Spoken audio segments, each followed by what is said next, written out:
Doctor Páez, es un gusto para nosotras estar con usted pues en la tarde de hoy.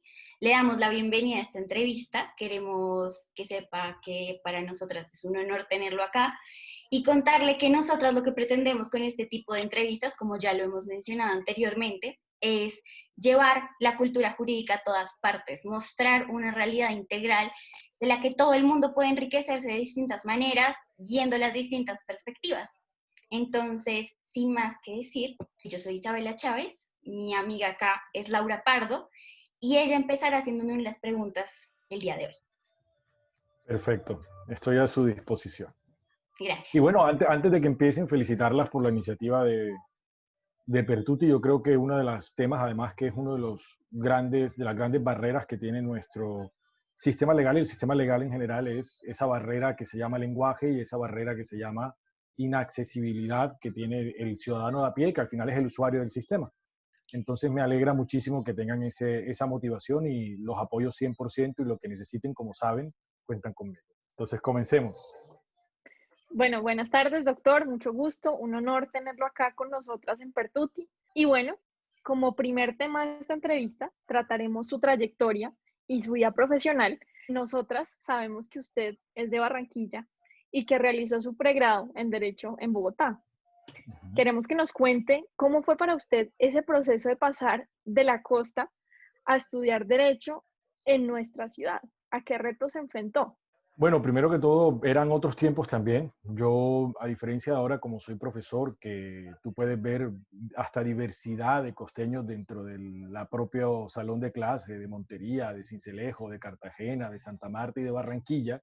Cuando yo tuve la oportunidad de estudiar, creo que eran dos salones que se dividían. Nosotros teníamos un salón propio, o sea, nosotros no nos movíamos del salón, sino que los profesores llegaban al salón y los cursos eran completamente fijos. O sea, tú literal, con los que entrabas salías.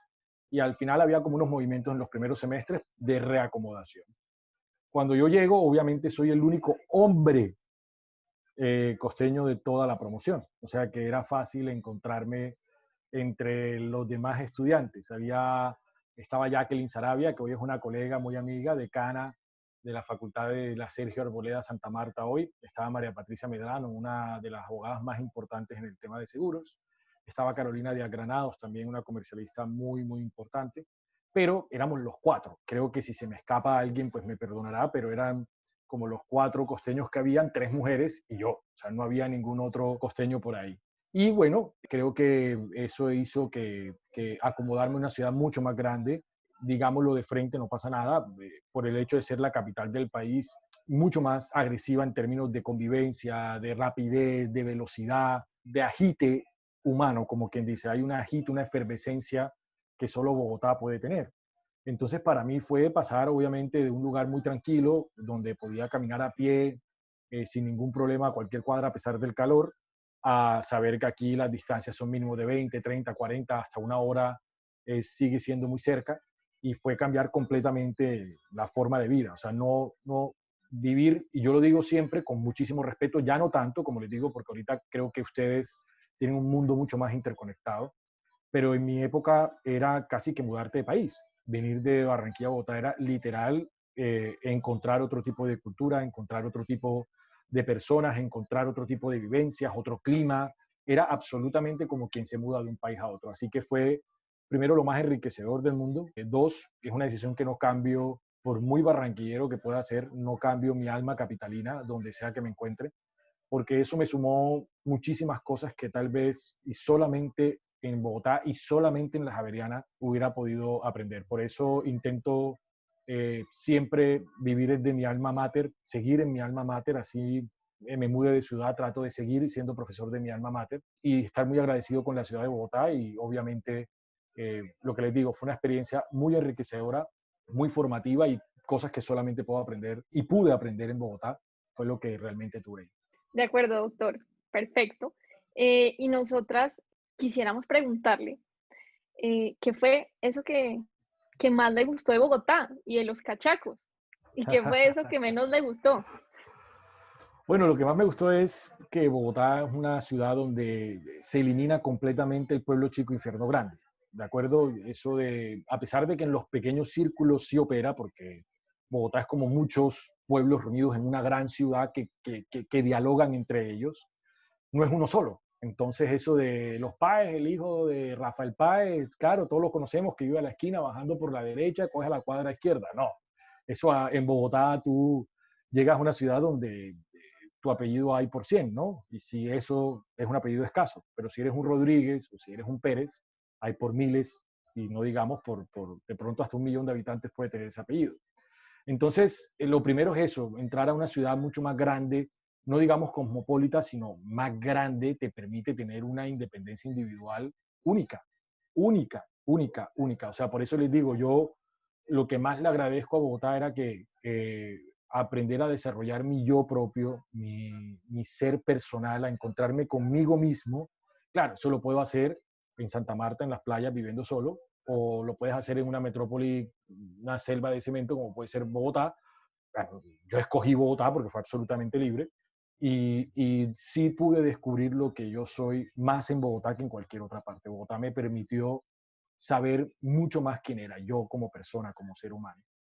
Y lo que no me gustó, digámoslo también con toda franqueza, yo creo que el tema de la calidad de vida en los tiempos de desplazamiento y en los tiempos de vida que pierdes estando en un automotor, en un bus, en un Transmilenio, el tiempo que toma simplemente ir de un lugar a otro, es un tema que te resta eficiencia. Como segunda pregunta, doctor, nosotras realizamos una extensa investigación y nos dimos cuenta de que uno de sus hobbies es el polo acuático o waterpolo.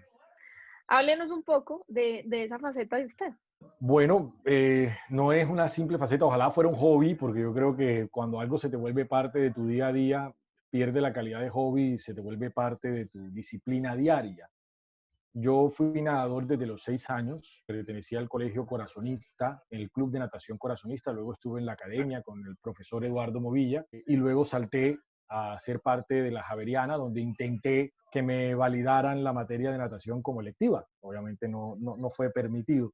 Entonces empecé a nadar como en compensar y luego terminé con el waterpolo debido a mi hermano. Mi hermano jugó en España, en un equipo de España, estoy hablando de que en waterpolo puede ser una de las ligas profesionales más importantes del mundo, y mi hermano tuvo la oportunidad de jugar en la segunda, o sea, en la segunda, como en la B de España, en un equipo que se llamaba Badía del Vallés. Badía del Vallés, cuando mi hermano vuelve, él vivió allá creo que 6 años, lo trae y funda el Club Badía del Vallés Bogotá, que es el club del cual soy presidente hoy en día y somos un club de waterpolo. Entonces, ese club ahorita tiene también sede en Barranquilla, en Bogotá y en Barcelona, en España. Lo que te digo, ojalá fuera un hobby, porque ahorita en pandemia me doy cuenta que soy completamente un adicto al tema, un adicto al waterpolo.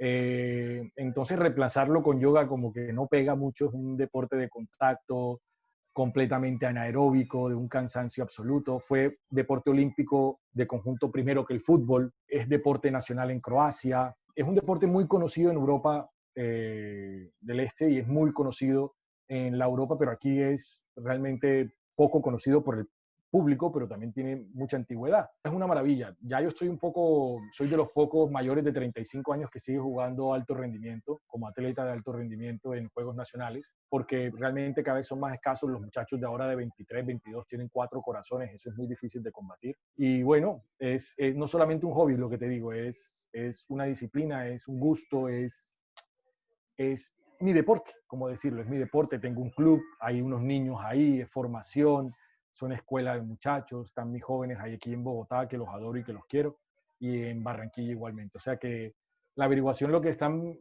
descubriendo es una parte de mí que es mucho más que un hobby, es lo que les digo, es parte de mi vida personal y de mis viajes, de mi conocer Colombia, de estar en Ibagué, en Pereira, en Cali, en Medellín, compitiendo, es una maravilla. Entonces no, al contrario, es un hobby en disciplina, es ese momento de catarsis. Yo llego a waterpolo y se me olvidan los casos, se me olvidan los problemas, se me olvidan las oficinas, se me olvida todo.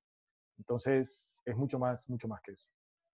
Doctor, nos encanta también conocer esa faceta de usted y cuéntenos, ganarse una medalla de oro en este deporte que tanto le gusta, ¿no le hizo considerar en algún momento dedicarse de tiempo completo a este deporte y en últimas representar a Colombia en los Juegos Olímpicos? No, Colombia nunca ha participado en los Juegos Olímpicos, como waterpolo en sí, porque lo que les digo es un deporte principalmente europeo, pero miren que Colombia tuvo la oportunidad de ganar los Juegos Centroamericanos y del Caribe contra Cuba, fue la primera vez, conozco varios miembros de esa selección y no tengo el nivel tan alto, soy honesto con ustedes, estos tipos entrenan casi 2, 3 veces por día, tú para llegar, lograrse selección Colombia en deportes diferentes al fútbol, y lo que digo es con mucho respeto, se necesita una disciplina absolutamente excepcional. Eso de ser un borrachón y poder dejar de entrenar 3 días y meter 3 goles, eso nada más pasa en fútbol. En los demás deportes de conjunto, sobre todo, es muy imposible. O sea, yo admiro y mi admiración completa al portero Largo, Agudelo, que era el portero de la Selección Colombia, a Guarnizo, que además está en el club de Bogotá ahorita entrenando conmigo, y a los distintos miembros, a Chipea, de Antioquia, son los diferentes miembros de la Selección Colombia que pasó a la historia ganándole a Cuba en los centroamericanos una medalla de oro. O sea que, siendo objetivos, si me hubiera retirado del derecho y me hubiera dedicado al waterpolo, hubiera perdido toda oportunidad seria de ganar dinero, porque no tengo el nivel suficiente para dedicarme a eso profesionalmente. Tal vez si entrenase 3 veces al día y 5 veces al día lo podría lograr, pero al nivel de ahora no podría, pero por eso nunca lo consideré 100%. Gracias Hacerlo. por compartirnos esta pasión suya y Isabela pasará con otras preguntas. Claro que sí. Isabela, soy todo oídos. Bueno, doctor, pues dándole un giro un poco drástico a este tema del waterpolo y de su pasión por este deporte, queremos entrar en materia acerca de todo el caso tan sonado recientemente de Mancuso. Queríamos contarle que estuvimos leyendo su columna en la que usted escribió, y lo cito: espero no vaticinarlo y tampoco tener razón, pero veo poco probable que la Cancillería, la Agencia de Defensa, jueces de la República y demás personal que ha intentado cumplir con su deber de traer a un delincuente a contar su historia, pagar sus penas y retribuir a sus víctimas, pueda hacerlo. No creo que la policía colombiana lo traiga desde Firenze, donde seguro visitará como un mortal ciudadano corriente el mercado de dicha ciudad y comerá diagonal al Ponte Vecchio, seguramente en el Golden View. Lo más probable es que, como con Jair Klein, y a pesar de todas las gestiones, hagamos un oso internacional ante la ausencia total de voluntad política de nuestros aliados, mientras Mancuso se baña en las playas de la Sardeña en Alguera. Frente a esta cita, quisiéramos saber qué hay detrás de estas palabras, de este escenario que usted plantea, un poco de el dolor que ha traído un conflicto muy, muy complicado para este país. Bueno, detrás de eso lo que hay es desafortunadamente la experiencia de Jair Klein, como lo cito ahí. Jair Klein también fue un mercenario israelí. Yo trabajé en ese momento en Cancillería cuando el caso llegó a las instancias de Colombia y tuve la oportunidad, obviamente, de intentar con todo el apoyo de todos los funcionarios. Es que el problema no son los funcionarios, y en verdad se los digo con toda la naturalidad. La Cancillería, la agencia y todos los demás, a pesar de que esa frase pareciera criticarlos, es decirles: resígnense que no van a poder traerlo mientras no exista la voluntad política. Porque esta gente le conoce secretos a muchas personas y les conoce secretos muy malos a muchas personas. Entonces, y no pensemos que derecha, ¿no? Esto es cuestión de que aquí está metido empresarios, derecha, izquierda y todo el mundo en este conflicto armado. A veces se borran esas diferencias y realmente lo que se está hablando es de dinero y poder, tan sencillo como eso. Y eso está disfrazado de derecha, de izquierda y de empresarios. Entonces, así como pasó con Jair Klein en su momento, yo creo que no fue la gestión del entonces presidente o líder o director del Grupo Operativo Interinstitucional, que era el encargado de eso, de intentar traer a Jair Klein. Va a pasar algo similar con él siempre y cuando las fuerzas políticas no turben el proceso. O sea, no hay nada que hacer. Mientras que políticamente realmente no estemos seguros de que las fuerzas internacionales que estaban detrás de él, políticamente hablando, y que las personas que pueden ser enlodadas por él, si vienen, vuelvo y les digo, empresarios, derecha e izquierda, no tienen nada que ver con un solo bando, no pongan su voluntad política. Es más, miren, yo saqué mi columna el domingo y el martes o el lunes sacaron con bombos y platillos que venía deportado como fuera. Y es la hora y no ha venido. Entonces, desafortunadamente, no quiero vaticinarlo, no quiero tener razón, pero desafortunadamente lo veremos decir buonasera, señorita, buonasera, ahí en Italia, allá en el Ponte Vecchio, porque realmente no veo la posibilidad de que se unan las voluntades políticas para poder traer.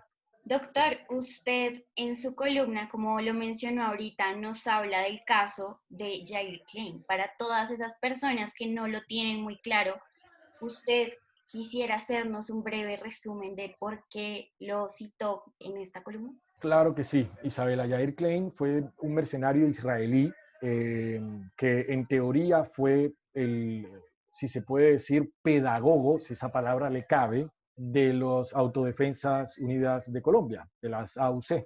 Y él les enseñó la forma de masacrar, las armas que tenían que usar, la forma para hacer asesinatos colectivos, las formas de ataque y toda la militarización y la utilización de mecanismos completamente contrarios a los derechos humanos para poder, como quien dice, generar una transformación y una defensa de lo que eran los ejércitos privados en Colombia. Jair Klein dice en las malas lenguas que por allá en los años 80 fue patrocinado por el propio gobierno colombiano, dicen las malas lenguas, de la época para que formara a esta gente. Obviamente sobre eso no hay ningún tipo de evidencia contundente, pero él lo dijo en una entrevista que dio a un medio internacional. A mí me pagó el propio gobierno colombiano. Entonces, Jair Klein es eso, es el germen de lo que es Mancuso hoy. Entonces es como un padre e hijo de una misma mafia. Es como Al Capone y Miguel. O sea, es claramente hijo y padre, obviamente no de sangre, pero son gente que conoce tanto de lo que ocurre detrás de cada uno de ellos que es muy complejo que Colombia hubiera logrado desde Rusia en su momento traerlo a Colombia. Era un imposible a pesar de todos los esfuerzos humanos y legales que intentara Cancillería y que intentara el Grupo Operativo Interinstitucional. En este caso va a pasar algo similar. Hay mucho interés también internacional aquí que no quiere que esas personas hablen más de la cuenta. Por eso les digo, espero equivocarme. Es que ojalá me equivoque y Mancuso esté aquí diciendo la verdad a las víctimas de todo lo que ocurrió. Ojalá, ojalá. Yo quiero equivocarme, que sería lo ideal. Pero teniendo en cuenta lo que pasó con Jair Klein, yo creo que lo más probable es que pase algo similar. Respecto de su columna, ¿usted qué le diría a todas las personas que la leyeron y que difirieron de sus declaraciones, tal vez sintiéndose un poco ofendidas por encontrar en Mancuso un líder e incluso un héroe nacional? ¿Qué podría decirle a todas esas personas? Que cambien su norte de líderes, ¿no? Yo creo que Mancuso efectivamente fue un líder, pero un líder asesino. Es como si yo mañana admirara a Hitler o admirara, obviamente guardando las proporciones, a Franco en España o a Mussolini en Italia. Está muy bien que cada quien tenga su libertad de opinión, pero yo sí creo como Radbruch que hay que tener tolerancia con los tolerantes e intolerancia con los intolerantes. Y todas las ideas que él propugnaba eran de intolerancia absoluta. O sea, todo lo que era masacres, todo lo que era asesinatos colectivos, eso solamente se inspiran en la intolerancia absoluta y en la derogación de todos los derechos democráticos. Entonces, sí, tú puedes tener la opinión de querer y admirar gente así, pero sin duda la historia te demostrará equivocado tarde o temprano. O sea, uno puede tener líderes correctos y líderes incorrectos. Para poner una analogía, estar en un colegio y que todo el mundo admire al muchacho que hace bullying. Sí, sí, tal vez. Y lo más probable es que sea admirable y lo más probable es que se coja el lugar de justiciero y lo más probable es que tenga por novia a la chica más linda del salón. Pero eso no significa que sea un modelo realmente, no solamente a seguir, sino ético de lo que podemos llamar un líder. Entonces, para mí él no era un líder, él era un matón. Tan sencillo como eso para ponértelo claro. Y un matón, si mañana cualquiera, tú, yo o Laura, tomase las armas, pues ser líder no es tan difícil, ¿no?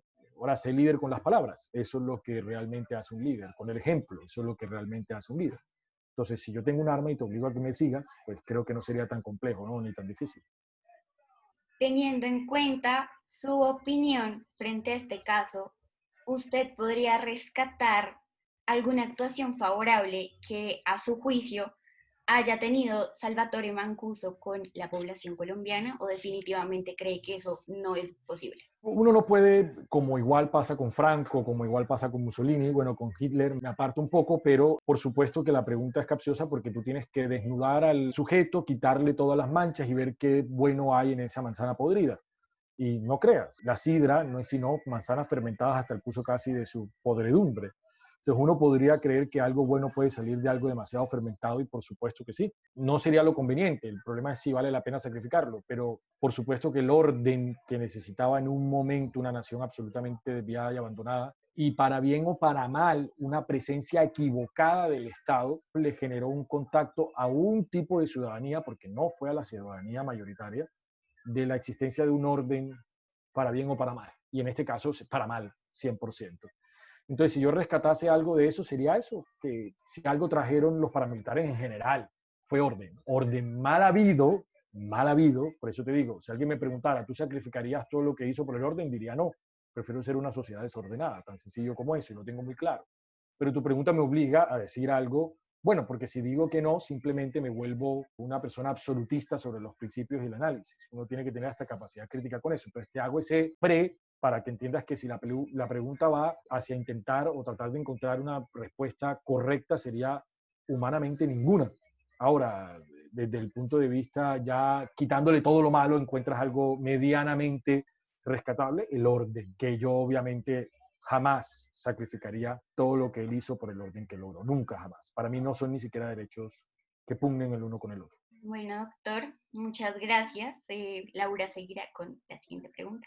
A ti, Isabela. Doctor, ya hablando del tercer ámbito de la entrevista relacionada con la literatura y el derecho, Sí. sabemos que en su tesis usted escribió sobre los saberes literarios como herramienta persuasiva en la argumentación jurídica práctica. ¿Qué podría contarnos al respecto y de qué manera ve usted involucrada la literatura en el ejercicio del derecho en la actualidad? Hombre, toda. Yo soy un caprichoso de eso y creo que al contrario, creo que digamos, la lectura como un arte amplio, si lo podemos poner de esa manera, creo que la retórica, la narratología, la dramaturgia y la oratoria, que son artes literarios, son mucho mejores insumos para la formación del abogado en el ejercicio práctico que los propios que da el derecho. Y lo digo de esa manera categórica, porque no hay nada más efectivo que enseñar a escribir por aquellos que se dedican a eso. Y creo que los abogados tenemos de literario mucho, muchísimo, más de lo que creemos que tenemos, por esa intención de querer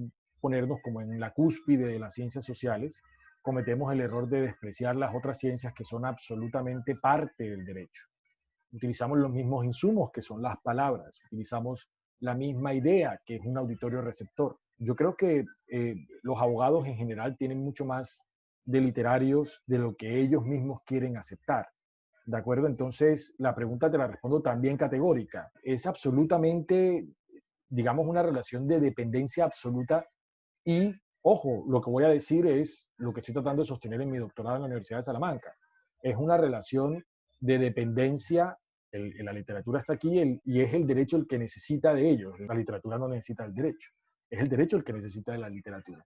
O sea, es una dependencia no mutualista. Es una dependencia donde es el derecho el que necesita, sin duda, de una sola vía de parte de la literatura. Entonces, sí, yo considero que si lo vemos desde un punto de vista superficial, la misma literatura como mecanismo para tratar de lograr la empatía, que es la primera parte de esa visión literaria, también es fundamental. Las personas, y está probado que leen literatura de manera permanente, tienen mayores facultades de lograr empatía frente a sus clientes o hacia las personas que le rodean. Entonces, y cultura general. Es que un abogado que no tiene cultura general es un diccionario jurídico. Un diccionario jurídico en una profesión que es humana, que es social, que es psicológica, no tiene ningún tipo de función real en esta profesión hoy en día. Hoy en día. Entonces, al contrario, creo que, mira, que te respondí las tres aristas fundamentales. Número uno, nos da mayor empatía para aquellos que no necesariamente buena, pero sí mayor empatía. Número dos, tiene herramientas mucho más útiles para el ejercicio práctico. Y número tres, te da cultura general suficiente para poder comprender los conflictos sociales. Perfecto, doctor. Muchas gracias y de nuevo felicitaciones por su tesis. Creo que, como usted nos dice, permite una visión mucho más integral, mucho más enriquecedora, no solamente para la profesión del abogado, sino para la persona como tal. Y creo que eso es muy valioso. Muchas gracias.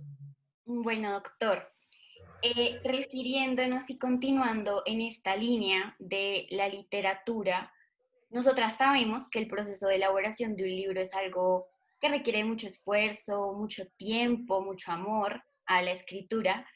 Y en nuestra investigación descubrimos que usted es el autor de un libro titulado Soberbia de la Lealtad. Entonces yo quisiera hacerle dos preguntas. La primera es, ¿cómo fue ese proceso para usted de empezar a escribir un libro? ¿Por qué lo hizo? ¿Qué fue eso que lo inspiró a, digamos, llevar a cabo este proyecto? Que en mi opinión es un proyecto que muy pocas personas, a pesar de tener las ganas, logran sacar adelante. Y dos, nos gustaría saber cuál es su libro favorito y por qué. Bueno, la segunda sí que es difícil, pero bueno, vamos a la primera de todas. El proceso para escribir un libro en general es sencillo, pero una novela es llenarse de vivencia. Yo creo que un escritor que no es capaz de vivir no puede escribir. No es que esté diciendo que un escritor joven no tenga la capacidad de escribir una buena novela, no. Además, varios ejemplos hay de que no es así y que estaría equivocado. Pero si una persona que ha vivido poco, y cuando digo poco es ha podido comprender las situaciones de la existencia humana, del drama humano, poco podría escribir una novela. Entonces, obviamente ese proceso para escribir esa novela fue eso que tú estás diciendo. Yo empecé el magíster en literatura en la Universidad Javeriana con el propósito de tratar de mejorar un gusto artesanal, que es el gusto que tiene una persona por el simple hecho literario. Ya yo escribía antes pequeños cuentos cabalísticos y cosas simbólicas, y escribía como enseñanzas metafóricas de una comprensión muy simbólica de lo que son ciertos símbolos históricos de la humanidad, principalmente en el Tanakh, en la Torá y en el Antiguo Testamento. Entonces ya yo escribía ciertas cositas y lo hacía de manera muy artesanal, muy artesanal. Entonces dije, bueno, vamos a meternos en esto, me encanta, vamos a intentar hacerlo, y cuando hago ese proceso demoro 4 años escribiendo la novela que tiene 140 páginas. Uno dice, ¿cómo están condensados ahí 4 años? Bueno, es por lo que implica el plan de trabajo, la graficación de, así la palabra no exista, de los hechos de la novela, el desenlace, cómo vas a matar al personaje en el sentido simbólico de cómo acabo este capítulo. Toda la novela está estructurada de esa manera, a partir de capítulos, visto más como una temporada de una serie de televisión, con 13 capítulos, 12 capítulos cada uno, tipo serie de abogados de televisión, donde obviamente se crea un personaje que utiliza sin duda los elementos de su autor, pero que no es el autor. Utilizo elementos artísticos o artificiosos de muchísimos autores, pasando por García Márquez, por Borges, por los rusos, por Dostoyevsky y demás.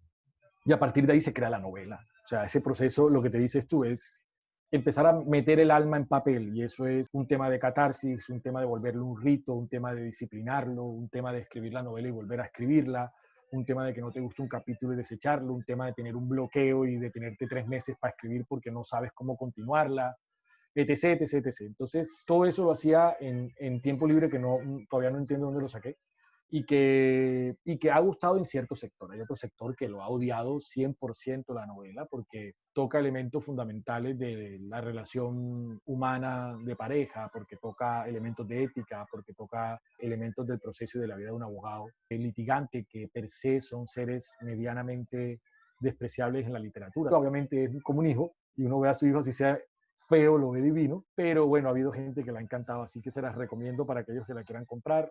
Simplemente me la piden por Instagram o por mis redes sociales y yo se las hago llegar a la puerta de su casa, no tienen ni que salir a comprarla, yo se las hago llegar. ¿Y su libro favorito? Dificilísimo, dificilísimo, porque tener un libro favorito es como tener una sola mujer que te guste en toda tu existencia humana. Eso es imposible. O sea, uno puede, en la historia de su vida, cuando niño le gustó uno, cuando joven le gustó otro, cuando adolescente le gusta otro, y de pronto se casa con uno al final con un estilo particular. Pero técnicamente es imposible exigir de todas esas vivencias que has tenido un libro favorito. Pero te respondo, El amor en los tiempos del cólera me parece una cosa de locos. Vida feliz de un joven llamado Esteban, de Santiago Gamboa, me pareció en su momento un libro que marcó mi existencia. ¿Cómo se hace una chica?, de Morán, también me pareció una cosa de locos, un libro que logra en verdad hacerte creer que eres una chica, es magnífico. Y así varios libros que hay, te nombro esos tres por encima y cualquiera diría, pero ninguno, a ver, Santiago Gamboa no ganó un premio Nobel, ¿cómo se hace una chica? Morán, creo que lo conocen 3 personas en habla hispana porque es un libro traducido, pero yo creo que al igual que el vino, la literatura tiene esa particularidad de que tú tienes tus preferidos, así no sean los más caros, así no sean los más conocidos. Hay un libro y un estilo de escritura que te mata, te encanta y no hay forma de que alguien te pueda decir este es mejor o peor. Entonces, yo metería esos tres, obviamente cualquiera me caería encima, me estoy volando a los rusos, que a mí los rusos me parecen espectaculares, los cuentos de Tolstoy, las novelas de Dostoyevsky, pero si tú me dices, ¿con cuáles tú has dicho, esta vaina me partió la cabeza en dos? Estos. Y por eso te digo, no quiero sonar como excluyente, que es lo que me obliga a tu pregunta, pero te nombraría esos tres simplemente para nombrar un trío de libros interesantes. Bueno, doctor, muchas gracias. Que tendremos en cuenta esas recomendaciones y su libro también. Claro que sí, doctor. Y bueno, nos gusta mucho y nos sentimos muy honradas que usted comparta esta parte más personal de usted, de la literatura, de las cosas que lo apasionan, de sus columnas de opinión en Zona Cero, que nosotras disfrutamos mucho leyéndolas. Y bueno, damos por terminada esta entrevista. Para nosotras fue un gusto tenerlo aquí con Pertuti. Y claro que nosotras lo consideramos a usted un maestro, un gran profesor, un gran ser humano y nos sentimos de verdad muy contentas de poder compartir este espacio con usted y empezar a forjar esa cultura jurídica que es tan necesaria en nuestra actualidad. Muchísimas gracias, doctor. No, honrado estoy yo, Laura Valentina y mi querida Isabela, porque realmente, al contrario, me cae un peso sobre los hombros. Ojalá nunca las decepcione, que eso es el problema que tienen ese tipo de frases, porque uno vive con el miedo de saber que puede terminar derrumbando ese tipo de cosas como le ha pasado a uno también con ciertos profesores y maestros que consideraba de una manera y que se cayeron al suelo por ciertas cosas que se va encontrando uno en el camino. Espero nunca decepcionarla, sería lo que yo diría, y muy honrado de ser invitado por ustedes a Pertuti y que saben que cuentan conmigo para lo que necesiten siempre. Gracias, doctor.